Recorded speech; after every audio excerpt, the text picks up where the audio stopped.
नमस्कार दोस्तों, लेके आ चुके हैं हम आज फिर से कक्षा 10 का। जी हाँ दोस्तों, कक्षा 10 का 3.2। जहां पर हमने अगली बार इसको खत्म किया था, वहीं से हम इसको शुरू करने वाले हैं। तो एकदम प्यार से अपने मैथ को बराबर एकदम बना के रखिए और पढ़ते रहिए एसवीएससी मैथ साइंस पॉइंट के साथ। हमें देखते हैं दोस्तों, आज का हमारा जो सबसे पहला क्वेश्चन होगा 3.2 का, जो तीसरा क्वेश्चन है, और तीसरे क्वेश्चन को हम पढ़ेंगे और वो आपकी स्क्रीन के सामने लिखा आपको दिखाई देगा। तो दोस्तों, आपका जो पहला क्वेश्चन है दोस्तों, वो क्या है? वो है दोस्तों आपका दो संख्याओं का अंतर 26 है और एक संख्या दूसरी संख्या की 3 गुनी है और हमें उस संख्या को ज्ञात करना है। दोस्तों, यहां पर हमें साफ साफ बोला है कि निम्न रैखिक समीकरणों का युग्म बनाना है तथा उन्हें प्रतिस्थापन विधि से हल करना है। किस विधि से हल करना है? प्रतिस्थापन विधि से हल करना है। तो देखिए दोस्तों, सबसे पहले यहां पर आपको एकदम क्लियर कर दिया है कि दो संख्याओं का अंतर 26 है। अर्थ सीधा सीधा, जय श्री राम, बिल्कुल हाँ। अब बात करेंगे, देखिए दो संख्याओं का अंतर 26 बोला है, तो हम यहां पे लेंगे, सबसे पहले हम लिखेंगे माना पहली संख्या। हम लिखेंगे माना पहली संख्या x है। यहां से हो गया कि हमने मान लिया कि माना पहली संख्या x है तथा दूसरी संख्या y है। क्या है दोस्तों? y है। यानी दो संख्याएं हैं हमारे पास, एक को हमने x मान लिया तथा दूसरे को हमने y मान लिया। अब यहां पे जो हमारा पहला टर्म बोला है, वो टर्म ये है कि दोनों का अंतर, क्या बोला है दोस्तों? कि दोनों का अंतर। यानी अंतर का अर्थ क्या होता है? अंतर का अर्थ होता है घटाना। यानी 5 में से जब हम 2 को घटाते हैं तो हम कहते हैं 5 अंतर 2, यानी 3 उत्तर होता है। अर्थ यही है कि अगर हम x माइनस वाई कर रहे हैं तो हमें कितना मिल रहा है? 26। ये हमारे पास समीकरण नंबर 1 बना है। दूसरी स्थिति में हमारे पास क्या बोला है? एक संख्या दूसरी संख्या की 3 गुनी है। यानी जो हमारे पास एक संख्या है वो दूसरी संख्या की 3 गुनी है। यानी ध्यान दीजिएगा, दूसरे टर्म में हमें लिखना पड़ेगा कि एक संख्या, अब एक संख्या है वो दूसरी से 3 गुनी बड़ी है। ध्यान दीजिएगा, दूसरी से 3 गुनी बड़ी है। अर्थ साफ साफ है कि हमने बड़ी संख्या x को माना है और छोटी संख्या y को माना है। तो इसका मतलब x माइनस वाई करेंगे तब जाके हमें क्या मिलेगा? 26 उत्तर मिलेगा। उसी तरीके से यहां पर जो हमारी है बड़ी संख्या, हम किसे मान रहे हैं भैया? x को, और छोटी संख्या हमने किसको माना? y को। अगर हम x बराबर y लिखेंगे तो ये तो गलत होगा। क्यों गलत होगा? क्योंकि यहां पर साफ तौर पे हमने पढ़ा बच्चों, क्या कि हमारा जो x होगा, अर्थात जो हमारे पास x है बच्चों, हमारा जो x होगा वो भैया साफ साफ बड़ा होगा इससे 3 गुना। अर्थ ये है कि हमें यहाँ पर 3 का गुणा करना पड़ेगा जिससे कि ये दोनों क्या हो सके? आपस में बराबर हो सके। तो इसका मतलब हमारे पास समीकरण 2 यहाँ पर ये हो गया। अब हमें पता है कि हमारे पास समीकरण 1 आ चुका है, समीकरण 2 आ चुका है। अब हम यहाँ पे प्रतिस्थापन विधि को लगाएंगे। तो अब यहाँ पे हम लिखेंगे प्रतिस्थापन विधि से, हम यहाँ पे लिखेंगे प्रतिस्थापना विधि लिखिए, प्रतिस्थापन विधि लिखिए, एकदम मजेदार विधि से। तो प्रतिस्थापन विधि से हम सवाल को अब लगाएंगे। अब ध्यान दीजिए, हम यहाँ पे लिखेंगे क्या? समीकरण एक को हल करने पर, तो हम समीकरण 1 को हल करेंगे। तो जब समीकरण 1 को हम हल करेंगे तो देखिए क्या होता है। x बराबर, हमने उसको उधर भेज दिया तो यहाँ पे 26 प्लस वाई, ये हमारे पास समीकरण 3 तैयार हो गया। अब हमें क्या करना है? हमें पता है हमें यहाँ पर क्या करना होगा। हम यहाँ पर दोस्तों लिखेंगे कि समीकरण 3 को 2 में रखने पर, हम यहाँ पे लिख देंगे 2 में रखने पर। अब समीकरण 3 को आपको 2 में रखना है। क्या करना है दोस्तों? समीकरण 3 को आपको 2 में रखना है। एकदम आराम से रखेंगे, कोई समस्या नहीं। देखिए क्या करेंगे, समीकरण 2 आपका यहाँ पे है, x बराबर 3y। अर्थ यही है, x के जगह पे हमें क्या रखना पड़ेगा 26 और ये प्लस y आपका, एकदम आराम से, कोई दिक्कत नहीं है। तो हम यहाँ पर अगर लिखेंगे दोस्तों तो यहाँ पे हम क्या रखेंगे 26 प्लस y बराबर 3y, ये इस तरीके से हम आराम से रख लेंगे। ठीक दोस्तों, कोई तकलीफ, कोई समस्या, कोई परेशानी नहीं। अब देखिए यहाँ पर हम क्या कर सकते हैं, ध्यान दीजिएगा एकदम आराम से, कि अगर हम देखें तो एक तरीके से हम यहाँ पे इसको अगर इधर भेजें, यहाँ पे इस प्लस में है, अगर हम इधर भेजेंगे तो माइनस में हो जाएगा। तो 26 प्लस वाई माइनस 3y बराबर 0। और इस 26 को हम क्या कर सकते हैं, इधर भेज सकते हैं। तो अगर जब हमने इसको इधर भेजा तो ये माइनस में जाएगा उधर, तो यहाँ प्लस वाई और ये माइनस, ये आपका प्लस वाई और इधर माइनस में है, तो यहाँ पे आपके पास माइनस 2y बचा।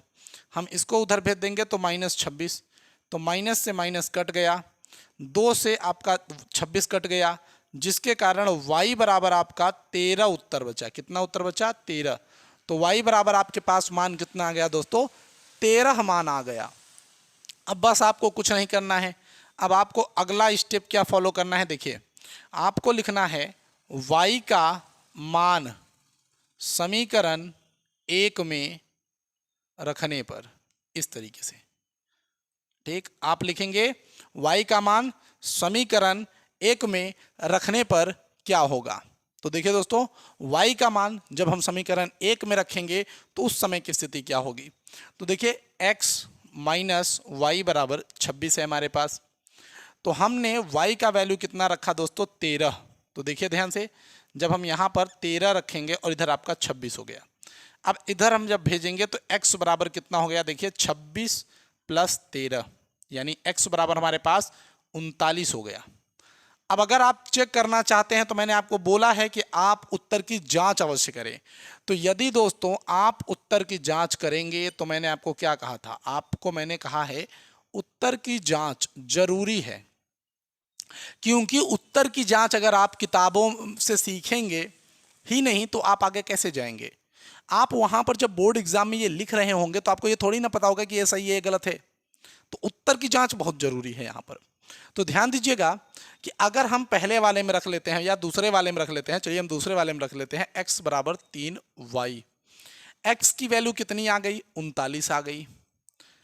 3 और y की वैल्यू कितनी है भैया, 13। तो देखिए 39 यहाँ पे और 13 तिया 39 यहाँ पर, यानी 39 दोनों साइड में आ गया। इसका मतलब सीधा सीधा है कि आपका क्वेश्चन जो है एकदम 100% श्योर है, आप एकदम सही लिखे हैं। बात आया समझ में, एकदम सही, बिल्कुल जी हाँ, बहुत अच्छी बात है। अब आप इसी तरीके से जो है पढ़ते हुए चल सकते हैं एकदम मजेदार ढंग से। तो ये रहा आपका जो है ये क्वेश्चन। अब चलते हैं हम अपने दूसरे क्वेश्चन की तरफ। जी हाँ दोस्तों, चलिए दोस्तों देखते हैं अपना दूसरा क्वेश्चन। तो इस क्वेश्चन में क्या कहा है दोस्तों, कि दो संपूरक कोण हैं और जो बड़ा वाला कोण है, जो बड़ा वाला कोण है वो छोटे वाले कोण से कितना, 18 अधिक है। ठीक, कितना अधिक है, 18 अधिक है। तो दोनों कोणों को ज्ञात करिए। अब बात करते हैं संपूरक कोण की।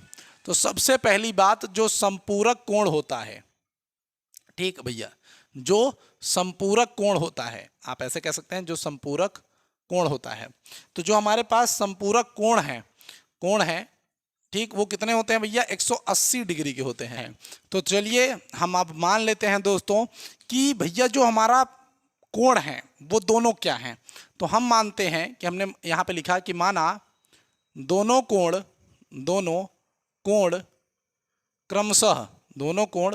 क्रमशः x और y हैं। क्या है, x और y हैं। तो अगर हमने दोनों कोणों को क्रमशः मान लिया कि वो x और y हैं, तो आप अपना बुद्धि लगाइए बच्चों, आप अपने दिमाग का इस्तेमाल करिए और सोचिए कि यहाँ पर x plus y is equal to कितना होगा, 180, क्योंकि दोनों को जोड़ने पर 180 आएगा। दो संपूरक कोण है भाई, सीधी बात। दो संपूरक कोण वो कोण होते हैं जिनको जोड़ने पर 180 आ जाए। क्या आ जाए दोस्तों, 180 आ जाए। सीधी सीधी सी बात है, यहाँ पे ज़्यादा कुछ समझने का है नहीं। आपको सीधा सीधा बस यही समझना है कि दोनों को हम ऐड करेंगे तो 180 आ जाएगा। दूसरा नंबर क्या बोल रहा है, दूसरा कंडीशन पर, कि भैया जो बड़ा कोण है, जो बड़ा कोण है वो क्या है, बड़ा कोण है, वह 18 अधिक है। कितना? 18 अधिक है। अर्थात अगर हम बड़े वाले कोण में से छोटे वाले कोण को माइनस करेंगे तो वो कितना आएगा दोस्तों? 18 डिग्री। तो हमारे पास समीकरण नंबर 1 यहाँ पर और समीकरण नंबर 2 यहाँ पर तैयार है। ठीक दोस्तों, एकदम श्योर। अब यहीं पर हमें प्रतिस्थापन विधि लगाना है, यहीं से हमें प्रतिस्थापन विधि लगाना है। तो हम यहाँ पे लिखेंगे प्रतिस्थापन विधि से। तो यहाँ पे हो गया हमारा प्रतिस्थापन विधि से। अब अगर हम बात कर रहे हैं दोस्तों प्रतिस्थापन विधि की, तो आप खुद सोचिए कि यहाँ पे हमें क्या लिखना पड़ेगा। हम लिखेंगे समीकरण 3 और माफ़ करिए 1 को, समीकरण 1 को हल करने पर, तो यहाँ पे हल करेंगे हम करने पर। अगर समीकरण 1 को हल करते हैं तो हमारे पास क्या होगा देखिएगा।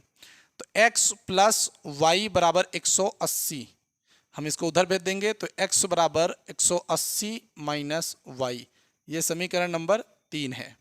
ठीक, अब देखिए समीकरण 3 को समीकरण 2 में रखने पर ठीक, इसको ध्यान दीजिए। अब समीकरण 3 को जब हम समीकरण 2 में रखेंगे तो क्या होगा देखिएगा। यहाँ पर x की जगह पे हम रखेंगे दोस्तों 180 माइनस वाई, तो यहाँ पे लिखेंगे तो 180 माइनस वाई ये, फिर उसके बाद आपका माइनस वाई बराबर आपका 18। तो यहाँ पे हो जाएगा दोस्तों 180, ये आपका ब्रैकेट तो हटा रहेगा एकदम, माइनस वाई, तो यहाँ पे हो जाएगा माइनस 2y बराबर आपका 18। ठीक, यहाँ पे आपका 180 है। अब देखिए 180 को हम उधर लेके चलेंगे तो यहाँ पे हो जाएगा माइनस 2y बराबर 18 माइनस 180। ठीक, एकदम क्लियर रहिएगा, कोई यहाँ पे समस्या नहीं होने वाली है। ठीक, अब अगर देखिएगा यहाँ पे अगर 18 में से 180 को ले जाएंगे तो वो तो जाएगा नहीं, आप भी जानते हैं। तो माइनस 2y, अब यहाँ का वैल्यू क्या होगा तो खुद सोचिए कि अगर 0 में से 8 जाएगा तो यहाँ पे 2 आएगा। ठीक, क्लियर है। अब अगर आप देखें तो यहाँ पे 7 बचा, यहाँ पे 1, तो ये आप 162। ठीक, तो 162 आ गया, वो भी किस में? माइनस में। भाई वैल्यू किस में होगी? वो आपकी माइनस में होगी, माइनस से आपका माइनस कट जाएगा। जब हम यहाँ पे निकालेंगे दोस्तों तो यहाँ पे y बराबर देखिए मान आएंगे, तो यहाँ पे अगर काटेंगे तो 1 और यहाँ पे काट देंगे 81, यानी y का मान आपको क्या मिलेगा दोस्तों? 81 मिलेगा। तो y का मान आपके पास क्या है दोस्तों? 81 है। कोई समस्या कोई परेशानी नहीं यहाँ पे। तो y का मान आपका 81 हो गया। अब आपको यहाँ पर लिखना पड़ेगा दोस्तों कि y का मान समीकरण 1 में, तो y का मान समीकरण 1 में रखेंगे तो क्या होगा देखिए। समीकरण 1 x प्लस वाई बराबर 180, और यहाँ पे आपका y 81 है तो x प्लस 81 बराबर 180, तो x बराबर 180 माइनस 81, तो x बराबर आपका कितना हो जाएगा दोस्तों? ये देखिए साफ तौर पे 1 आ जाएगा तो 9 बचेगा, 17 में से 8 जाएगा तो 9 बचेगा, x बराबर 99। मैंने कहा उत्तर की जांच बहुत जरूरी, तो भैया सीधी 99, देखिए x का वैल्यू आपका 99 है। ठीक, माइनस कर लीजिए कितने से भैया? 81 से। देखिए क्या आपका 18 वैल्यू आ रहा है, तो भैया एक जगह 8 आएगा, यहाँ पे 1 18 18 18 हो गया। यहाँ से आपके उत्तर की जांच भी सही है।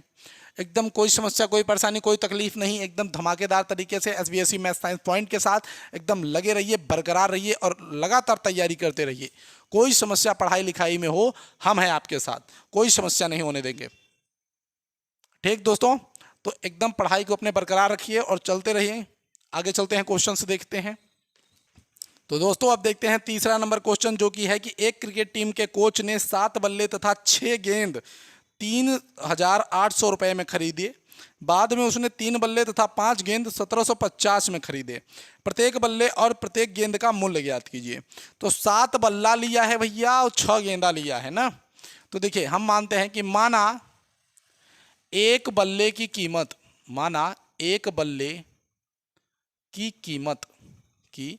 कीमत कितनी? x रुपए है, तथा एक गेंद की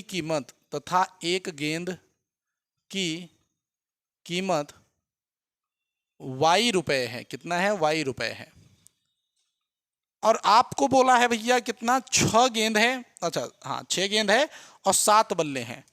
तो टर्म बोला है भैया 7 बल्ले हैं, तो यानी 7x। भैया यूनिट और रेट का गुणा कर देंगे, टोटल रेट निकल के चला आएगा। तो यूनिट और रेट का गुणा किया तो 7x प्लस 6y गेंद बराबर कितना हो गया दोस्तों, 3800 रुपया। 3800 रुपया समीकरण नंबर 1 बना। दूसरे नंबर पे क्या बोला बच्चों, दूसरे नंबर पे बोला है 3 बल्ले तथा 5 गेंद। तो 3 बल्ले तथा 5 गेंद लिया भैया और 1750 रुपए में पड़ गया। तो समीकरण 2 बन गया।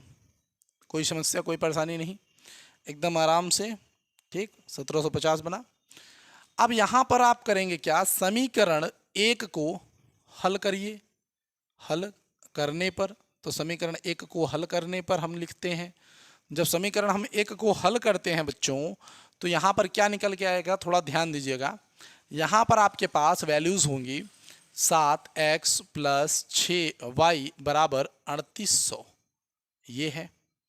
अब यहाँ पे क्या करना है, हमको बस x को इधर रखना है, 3800 के उधर हम भेजेंगे भैया किसको, माइनस y हो जाएगा भैया 6y बटा आपका 7 हो जाएगा, जो कि हमारे पास समीकरण 3 बन जाएगा। अब देखिए दोस्तों, आपको क्या करना है भैया कि समीकरण 3 को समीकरण 2 में रखने पर, यही तो है प्रतिस्थापन विधि भैया, मक्खियां परेशान करती हैं और क्या। तो समीकरण 3, और देखिए यहाँ पर हम 3 रखते हैं, x की जगह पे हम इनको रख देंगे 3800 माइनस 6y बटा 7, फिर आपका प्लस, अच्छा यहाँ पे आपका 5y होगा, यहाँ पे ध्यान दीजिएगा, मैंने थोड़ा सा गलती किया, यहाँ पे 5y, ठीक, और ये बराबर 1750। इस तरीके से अगर आप 3 का गुणा करेंगे अंदर, तो आप सोचिए आपका ये तो 0 रह जाएगा, ये आपका 0 रह जाएगा, 8 3 24 कहीं 4 हो जाएगा, यहाँ से लग जाएगा 2 3 3 1104, ये आपका 11 हो जाएगा, कोई दिक्कत नहीं। देखिए जब आप इसका गुणा करेंगे 0 होगा, इसका गुणा करेंगे 0 होगा, 8 3 24 हो जाएगा, यहाँ 4 हो जाएगा, यहाँ से लग गया 2 3 3 9 और 2 11, माइनस इसको करेंगे तो कितना हो जाएगा 18y बटा कितना है भैया 7 प्लस 5y बराबर 1750, इस तरीके से, ठीक। अब देखिए क्या करना पड़ेगा, 7 का गुणा अगर आप इसमें करेंगे तो 11400 18, ये आपका y प्लस 7 बचे 35, आपका 35y बराबर 1750, और ये 7 उधर जाएगा गुणा होने के लिए इसके साथ।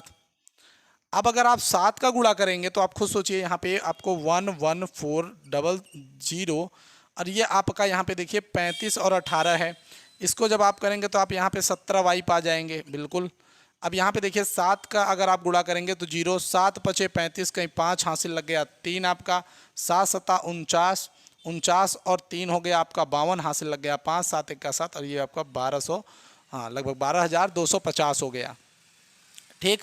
अब इसके बाद आपको क्या करना है, ध्यान दीजिएगा, 1 मिनट दोस्तों, मैं क्लियर कर लूँ कि ये बोर्ड में आ रहा है कि नहीं आ रहा है। जी चलिए, यहाँ तक तो आया है, यहाँ तक तो आया है, कोई दिक्कत नहीं। चलिए यहाँ तक तो आया है, थोड़ा इधर देख लीजिएगा क्योंकि मैं उधर बाकी का कर लूँगा। तो अभी यहाँ पर अगर हम इसको उस साइड में भेजें, इसको उस साइड में भेजेंगे, तो यहाँ पे हमारे पास 17y बराबर 11 4 तो ये था ही, तो यहाँ पे 12, ये 250 12, अच्छा 12250 सही है, हाँ 12250 सही है। तो और ये आपका माइनस 11400 ये सही है। अब अगर आप देखिए तो आपके पास 17y यहाँ पर आया, 0 में से 0 गया, कुछ नहीं बचा, 5 में से 0, ये भी आपका 5 पूरा का पूरा बचा। अब यहाँ पर थोड़ा ध्यान दीजिएगा, 12 में से 4 गया, 8 बचा। अब यहाँ पे आपके पास क्या बचा है, अगर सीधे सीधे मैं यहाँ कहूँ, आप यहाँ पे ऐसे समझ सकते हैं, अगर आपको कोई दिक्कत हो तो आप सीधा सीधा यहाँ पे इस तरीके से निकाल लीजिए कि भैया अगर आप 0 में से 0 लेके जाएंगे तो आपको 0 बचेगा, 5 में से 0 जाएगा तो आपके पास 5 बचेगा, 12 में से 4 जाएगा 8 बचेगा, 1 में से 1 गया तो 0 बचा, यहाँ पे 0 बचा, एकदम आराम से। तो यानी यहाँ पे 850 बचा, कोई दिक्कत नहीं। अब आप देखिए तो आपको 17 पचे 85 यानी y बराबर 5, यानी आपको यहाँ पे y का मान कितना मिल गया, 50 मिल गया। अब यहीं पर आप कर लीजिए भैया y का मान समीकरण एक में रखते हैं तो क्या होगा, 7x प्लस 6 गुणते 50 बराबर 3800। ये ठीक, यहाँ पे हो जाएगा 7x प्लस 6 पंचे 30 यानी 300 बराबर 38,000 हो गया। 7x बराबर 38,000 300, तो ये हो गया 7x बराबर 3500, काट देंगे 7 पचे 35, तो x बराबर 500। ये इस तरीके से, तो x बराबर कितना आ गया दोस्तों, उत्तर आपका 500। और एक गेंद का मूल्य कितना आ गया दोस्तों, केवल 50 रुपये, यानी आपका बल्ले का रेट भैया 500 रुपया है और गेंद का रेट आपका 50 रुपया है। एकदम सीधा सीधा सा हमने जो माना था वो हमारे पास आ गया। तो दोस्तों एकदम फर्स्ट क्लास। चलिए एक स्क्रीनशॉट लीजिए, फिर आगे चलते हैं। चलिए दोस्तों देखते हैं चौथा नंबर का सवाल, जो कि है कि एक नगर में टैक्सी के भाड़े में एक नियत भाड़े के अतिरिक्त तय की गई दूरी पर भाड़ा सम्मिलित किया जाता है। यानी एक नियत भाड़ा का क्या अर्थ होता है, यानी आप गाड़ी के अंदर बैठ गए तो वो फिक्स हो गया, उसके बाद पर किलोमीटर के हिसाब से आपको एक अलग भाड़ा देना होगा। जैसे मान लेते हैं मेरे गाड़ी में बैठने का केवल 10 रुपया चार्ज है और उसके बाद आप जितने किलोमीटर जाएंगे उसका किराया आपको अलग से देना होगा। तो ये एक मतलब जो बैठने का किराया है वो एक फिक्स किराया होता है। जैसे आप बाजार में कभी इलेक्ट्रिक सामान को ले जाते हैं तो उसका पार्ट खोलने का केवल वो 50 रुपया ले लेता है। अर्थ यहाँ पे सीधा सीधा से यही है। ठीक दोस्तों, तो एक नगर में टैक्सी के भाड़े में एक नियत भाड़े के अतिरिक्त तय की गई दूरी पर भाड़ा सम्मिलित किया जाता है। 10 किलोमीटर दूरी के लिए 105 रुपया भाड़ा है भैया, तथा 15 किलोमीटर के लिए 155 रुपया है। तो आपको बताना है कि नियत भाड़ा तथा प्रति किलोमीटर भाड़ा क्या होगा और एक व्यक्ति को 25 किलोमीटर यात्रा करने के लिए कितना भाड़ा देना होगा। तो सबसे पहले सवाल में क्या करेंगे, एक फिक्स किराया दिया हुआ है तो हम यहाँ पे लेंगे भैया कि माना नियत भाड़ा, यहाँ पे लिखेंगे माना नियत भाड़ा x रुपया है तथा प्रति किलोमीटर भाड़ा y रुपया है। ठीक, और कितना बोला है बच्चों, केवल और केवल 10 किलोमीटर दूरी के लिए आपको 105 रुपया भाड़ा बताया है। तो 10 ये तो फिक्स किराया था और 10 किलोमीटर का कितना रुपए होगा, तो आपको क्या करना मैंने बताया, यूनिट गुड़ते आप क्या कर दीजिए दोस्तों, रेट, तो टोटल रेट आ जाता है। तो इतने का आपको 105 रुपया बताया है, तो समीकरण नंबर 1 बन गया। तो x plus 10y is equal to 105।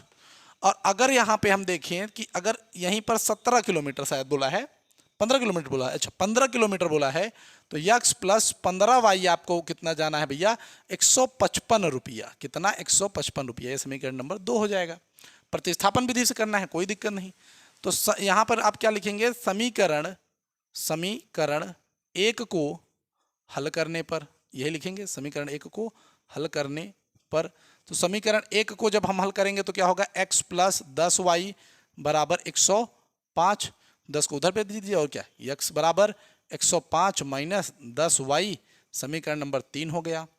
अब यहाँ पर आपको क्या करना है, समीकरण 3 को 1 में रखने पर एकदम आराम से, तो समीकरण 3 को 2 में रखिए, हाँ माफ करिए, समीकरण को 2 में रख लीजिए। तो x बराबर ही रखना है, तो यानी आपका वैल्यू कितना हो जाएगा, देखिए आपका हो जाएगा 105 माइनस 10y, यहाँ पे आपका 15y बराबर 155। अब यहाँ पे 105 को आप उधर लेके जाइए, जब जैसे ही लेके जाएंगे यहाँ पे आपका 5y बचेगा और उधर जाएगा तो आपका क्या हो जाएगा, 155 माइनस 105, तो यहाँ पे 5y बराबर ये कितना बच जाएगा, 50। तो इसको काट देंगे तो कितना, y बराबर आपके पास 10 बचेगा। तो y का वैल्यू कितना, 10। अब y का वैल्यू अगर आपके पास 10 है तो आप y का मान समीकरण 1 में रख लीजिए, समीकरण 1 में। ठीक, तो x प्लस 10y बराबर 105। तो x प्लस करेंगे 10 गुणते 10 करेंगे, उसके बाद आपका 105 यहाँ पर, तो x प्लस 100 हो जाएगा आपका 105 यहाँ पर। फिर आप x बराबर करेंगे 105 माइनस 100 कर देंगे, x बराबर आपका कितना हो जाएगा 5 हो जाएगा। तो x का वैल्यू कितना 5, यानी आपका जो फिक्स किराया है वो आपका 5 रुपया है, और आपका जो प्रति किलोमीटर का जो किराया आ रहा है वो कितना आ रहा है दोस्तों 10 रुपया आ रहा है। कोई समस्या कोई परेशानी नहीं, इतना सही। बिल्कुल बिल्कुल, हमने ये तो देख लिया कि टैक्सी का कितना भाड़ा कैसे आएगा, लेकिन अभी आपका सवाल खत्म नहीं हुआ। अभी आपके सवाल में क्या है दोस्तों, अभी का आपका सवाल ये है कि 25 किलोमीटर जाने का कितना पैसा लगेगा। तो आप सोचिए कि टैक्सी का नियत भाड़ा 5 रुपया, यानी यक्स प्लस सीधी बात यक्स ही बात हो रहा है, और प्रति किलोमीटर के हिसाब से 10 रुपया था, तो कितना 25 किलोमीटर जाना था आपको, यानी 25y सीधी बात है। तो कितना रेट होगा, तो x का वैल्यू तो आपके पास 5 है, और 25 आपका ऐसे ही गुणा होगा y से, तो यानी 5 आपका ऐसे ही प्लस 25 यानी 250 रुपया, और इस तरीके से 255 रुपया आपका 25 किलोमीटर का किराया पड़ेगा दोस्तों। तो दोस्तों अब चलिए चलते हैं अपने अगले क्वेश्चन की तरफ, एकदम बेझिझक एकदम मस्त पढ़ेंगे दोस्तों। चलिए तो चलिए दोस्तों देखते हैं अब अपना 5वां नंबर क्वेश्चन, जो कि है यदि किसी भिन्न के अंश और हर में 2 जोड़ दिया जाए तो वह 9/11 हो जाती है। यदि अंश और हर दोनों में 3 जोड़ दिया जाए तो वह 5/6 हो जाती है। आपको वह भिन्न ज्ञात करनी है। बहुत आसान है, बहुत ज़्यादा तकलीफ में नहीं। तो यहाँ पे आपको क्या करना पड़ेगा, आप यहाँ पे लेंगे कि माना वह भिन्न x/y है, x/y है। माना वह भिन्न क्या है, x/y है। एकदम समस्या नहीं, एकदम परेशानी नहीं, बिल्कुल सही। बोला है कि जब उसमें 2 जोड़ते हैं, किसमें दोस्तों, देखिए जब भिन्न के अंश और हर दोनों में 2 जोड़ते हैं तो 9/11 हो जाता है। यानी अगर यक्स y है और आपको ऊपर प्लस 2 जोड़ा, नीचे भी 2 जोड़ा, तो 9/11 बोल रहा है कि ऊपर और नीचे जब हम 2 जोड़ते हैं तो कितना हो जाता है 9/11। और वहीं अगर हम 3 जोड़ देते हैं, ये तो आपके लिए पहला वाला हो गया, समीकरण नंबर 1 बन गया। और अगर यहीं पर बोल रहा है कि x + 3 करें और y + 3 करें तो वो 5/6 हो जाती है। समीकरण 2 बनाने के लिए बोल रहा है, लेकिन हम अभी इसे समीकरण 2 नहीं कहेंगे, ध्यान दीजिएगा। हम यहाँ पे थोड़ा इसको भी हल करेंगे। तो देखिए हम इसको थोड़ा सा हल करने की तरफ ध्यान देते हैं। तो अगर हम ध्यान दें दोस्तों इन्हें हल करने को, तो देखिए क्या होगा, ध्यान दीजिए। 11 का गुणा हमें इधर करना पड़ेगा, तो 11x हो जाएगा। इसका अगर हम इसमें करेंगे तो 11 दूनी 22 हो जाएगा। फिर उसके बाद y का इसमें करेंगे तो 9y हो जाएगा, और 9 दूनी 18 हो जाएगा। तो इस तरीके से 18 हो जाएगा। तो एकदम आराम से देखिए, 11 का x में करेंगे 11x, 11 का 2 में करेंगे तो 22, y का 9 में करेंगे तो 9y, और 2 का 9 में करेंगे तो 18। एकदम क्लियर। अब देखिए करना क्या है, इसी 9 को हम इधर ला लेते हैं, तो 11x एकदम आराम से आ गया। इसी 22 को हम चाहे तो उधर भी ले जा सकते हैं, कोई दिक्कत नहीं है, चाहे तो आप इधर ला लीजिए। तो -9y + 22 - 18 = 0। तो 11x - 9y, और ये आपका बचेगा +4 = 0। ये हो जाएगा, ठीक, कोई समस्या नहीं। समीकरण नंबर 1 अब हम इसे कहेंगे। इसी को अगर हम करेंगे तो 6x हो जाएगा यहाँ पे, फिर आपका 6 × 3 = 18 हो जाएगा। उसके बाद 5y, फिर उसके बाद 3 × 5 = 15, ये 15, ठीक। आप इसको इधर ला लीजिए, 6x, और ये आपका -5y। एकदम आराम से आप चाहें तो इसको इधर ला लीजिए, तो 18 - 15 = 0।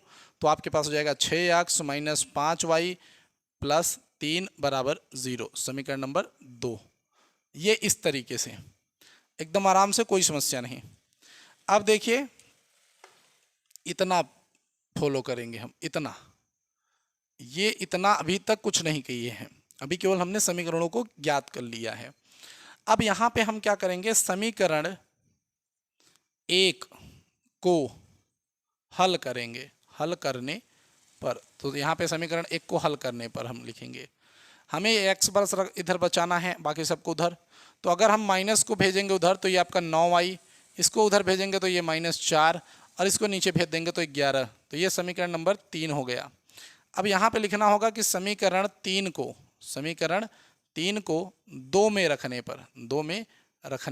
पर, अब देखिए हम इसको 3 को उधर भेज के बात करेंगे। तो 6x - 5y = -3, इस तरीके से। इसको भी उधर भेज देंगे तो 6x = 5 5y है ना भैया, सीधी सीधी बात है, हमें x का मान रखना है। तो आप चाहे जो कर लीजिए, वैसे कोई दिक्कत फर्क परेशानी पड़ने वाली ही नहीं है। तो अगर आप ऐसे ही करते हैं तो हम ऐसे लेते हैं, x की जगह पे हम क्या रखेंगे, इतने को, तो यानी 6 9y माइनस 4, फिर यहाँ पे 9y है आपका, उसके बाद आपका बटा 11 माइनस 5y बराबर -3। दोस्तों हम थोड़ा सा इधर ला के देख लेते हैं। जब हम इसको इधर लाएंगे तो देखिए 9 6 54, तो यहाँ पे हो जाएगा दोस्तों कितना, 54। ठीक, तो यहाँ पे सही में, तो चलिए दोस्तों हम थोड़ा सा इसको इधर लाते हैं। तो 9 6 54, तो यहाँ पे हो जाएगा 54, और ये हो जाएगा हमारे पास 24, तो यहाँ पे 54y, ये तो हो गया 9 6 54y माइनस यहाँ पे 6 4 24, तो यहाँ पे हो जाएगा 24। उसके बाद देखिए 11 का गुणा उसमें करेंगे तो इधर 55y, ठीक 55y, और अगर इधर कर लेते हैं तो यहाँ पे हो जाएगा -33, यहाँ पे -33, इस तरीके से। अब देखिए यहाँ पर अगर आप देखिए तो यहाँ पे आपके पास -y बचेगा 54 में से। ठीक, इसको अगर हम उधर भेज देंगे तो ये -33, ये +24, ये -y बराबर, अब देखिए यहाँ पर 33 है आपका, तो 3 में से 4 तो जाएगा नहीं, 13 में से 4 को भेजेंगे तो 9 आएगा, एकदम क्लियर है। और इधर आपका ये कट जाएगा तो आपके माइनस होगा, y का आपका वैल्यू माइनस के, अब यहाँ पे 9 आ गया, y बराबर 9। आपको क्या करना है, y का मान समीकरण 1 में पहुँचा दीजिए, y का मान समीकरण 1 में। तो y का मान जब समीकरण 1 में आप पहुँचाएंगे तो वहाँ से आपको x का मान निकल आएगा भैया। तो ये है आपका 11x + 9, अच्छा माइनस है, नहीं भैया ये आपका समीकरण, हाँ सही है 11x -9 गुणते 9, और ये आपका उधर अगर हम देखें +4 मान लीजिए बराबर 0। तो यहाँ पे 11x -81 + 4 बराबर 0। तो 11x यहाँ पे अगर 4 को हम ऐड करेंगे तो यहाँ पे क्या हो जाएगा, -77 बराबर 0। तो हम इसको इधर भेज देते हैं, तो 11x बराबर इधर चला जाएगा 77, काट देंगे तो x बराबर 7। तो x का वैल्यू कितना हो गया, 7। यानी दोस्तों सीधा सीधा समझिए, x का वैल्यू 7 है और y का वैल्यू 9, यानी जो भिन्न है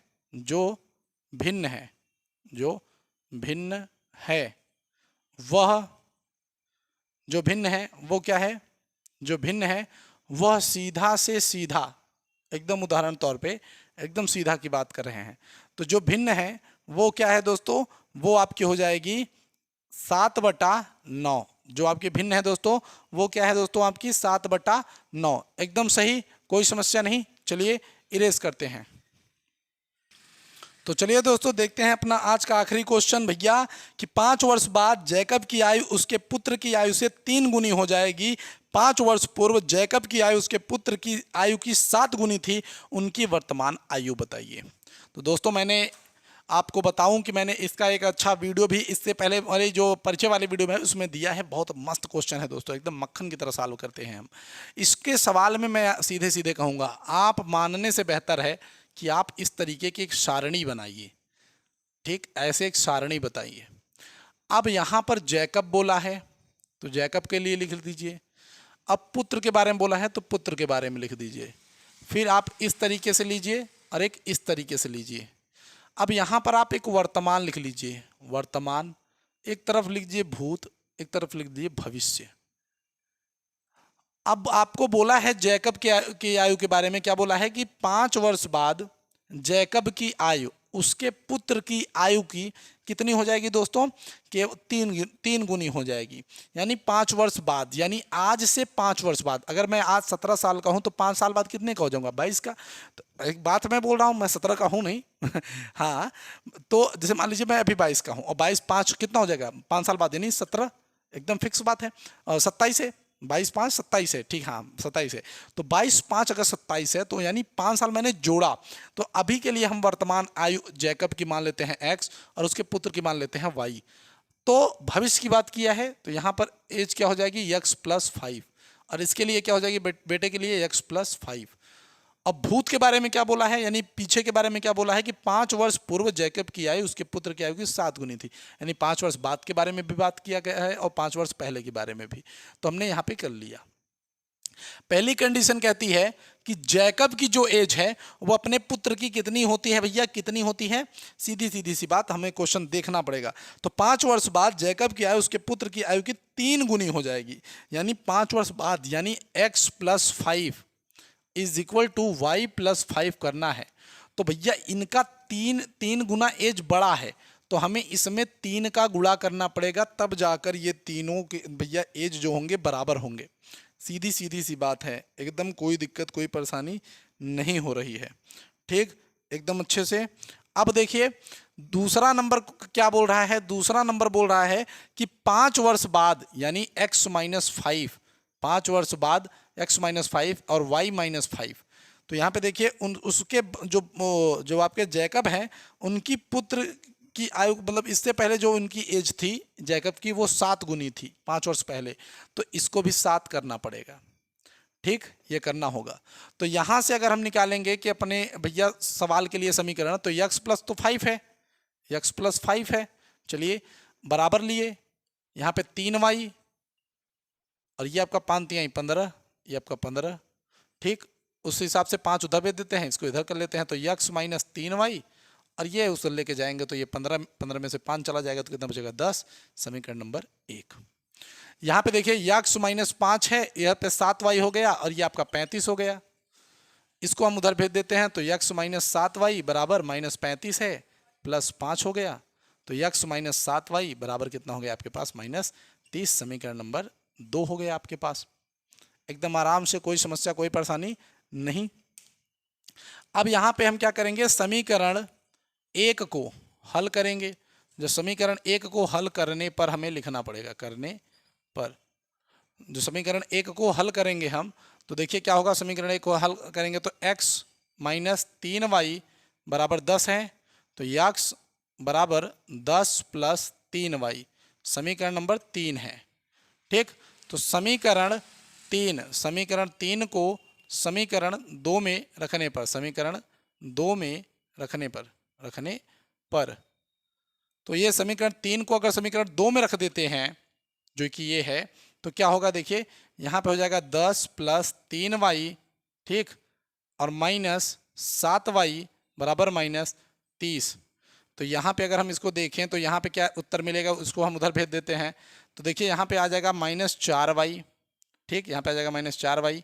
इसको उधर भेजेंगे तो ये माइनस में हो जाएगा एकदम आराम से।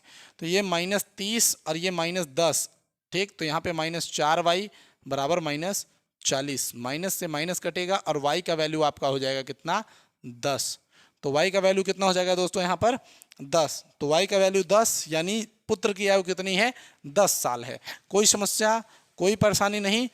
इसका मतलब सीधा सीधा आ गया कि जो पुत्र की आयु है वो 10 साल है। अब पिता के लिए हमें y का मान रखना पड़ेगा। तो y का मान समीकरण 1 में, तो y का मान अगर हम समीकरण 1 में रखते हैं तब क्या होता है? तो समीकरण 1 हमारा यहाँ पे है x - 3y बराबर 10। तो x - 3 × 10 बराबर 10। तो x - 30 बराबर 10। तो x बराबर 30 को हम उधर भेजते हैं तो 10 + 30, तो x बराबर 40। यानी जैकब की इस समय जो वर्तमान आयु है वो 40 साल है दोस्तों, और उसके पुत्र की आयु 10 साल है। इससे बेहतरीन कुछ नहीं। आप बस लिखिए, माना इसकी आयु, वर्तमान आयु x है, जो पिछली आयु है उनकी x - 5 है। ये आप टेबल बनाइए, इस टेबल से करके देखिए दोस्तों, मैं गारंटी से कहता हूँ आपको सारे क्वेश्चन समझ में आएंगे। तो दोस्तों इसके साथ हमारा 3.2 यहाँ पे एंड होता हुआ। वीडियो कैसी लगी ज़रूर बताइएगा। बड़ी मेहनत से वीडियो बनती है, आपके ही लिए हम वीडियो बना रहे हैं।